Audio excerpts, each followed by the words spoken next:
Շատադրության Հետաքրքիր է, որ իրանք ընտանիքի անդամ Նիկոլ Փաշինյանը հատկապես ընտանիքի անդամներին ներգրավել է process-ների մեջ, որոնք ու զարմանում է ինչի են իրանք ընտանիքը թիրախավորում։ Մարդ, որի համար սեփական արժեքը բան չի, անվտանգությունը, այդ գաղտնիությունը, հա, այդ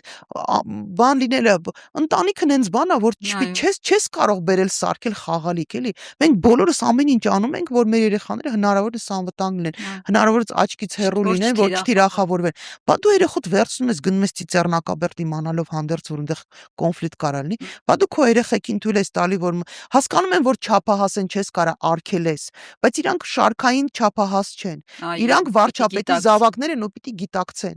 Իմ հայրս վիդեոներ են հանում, որտեղ գիտեք զրույցը, խոսույթը, պահվածքը, նստելու ձևը այտենց կիսա չի լինում, էլի, հասկանում եք, տենց ճիշտ չի։ Իմ հայրս գլխավոր բժիշկ էր։ Մենք գիտեինք, պրոստը գլխավոր բժիշկ էր, բայց մենք գիտեինք իր երեխեքով, որ մենք պիտի մեզ այն նենց պահենք, այն մի գծով, խելոք, որ հանկարծ պապայի վրա խոսակցություն չլինի, որ մամայի վրա մայրս էլ էր բժիշկ, որ հանկարծ խոսակցություն ավելորդ թեմա խոսալու իրանց վրա չլինի։ Դա սենց այն ուղն ու ծուծով, իմ երեխաներն են այդպես ապրում։ Դա ոչ թե կանոն ճոխ չի, էլի, բան չի, դա նորմալ է, նորմալ դա է, որովհետև դու քո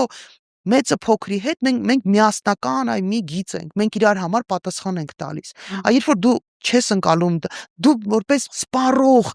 դու դաժե քո ընտանիքն ես դնում այդ սպառողական, այնքան որ քեզ ձայն գա կամ ինչ որ չի կարելի, ամեն ինչը չափ ու սահման ունի։ Եթե դու քո ընտանիքի արժեքը չգիտես, իրանց ամեն ինչից հեռու պահելու, պահպանելու, դու մնացածի ղադրը չես կարա իմանաս։ Հետո զարմանում են, ասում են, բա ինչի տենց զոհաբերեց։ Համարդին մարդ իր ընտանիքի ղադրը չգիտի, ձեր դառն ինչի պիտի լացի։ Այն մարդը չի կարողանում իր ընտանիքը պահպանի։ Ամեն մարդ իհարկե ազատ է, իրանք թող որոշեն, բաժանվում են, ամուսնանում են, այն որ ասում տապիտից մորեր ադմ բանն է, չէ՞, տրամաբանությունը հատկապես իր ապարագայում, բայց շատ կարևոր է, էլի, եթե մարդը ներքուստ վիճակի չի, այդ հանդարտությունը, այդ համերաշխությունը, այդ փոխադարձ աջակցությունը, որտեւ այդ այնքան կարևոր է, ամրությունը մարդկանց մտածելակերպը ձևավորվում է նաև դժվար պահերին։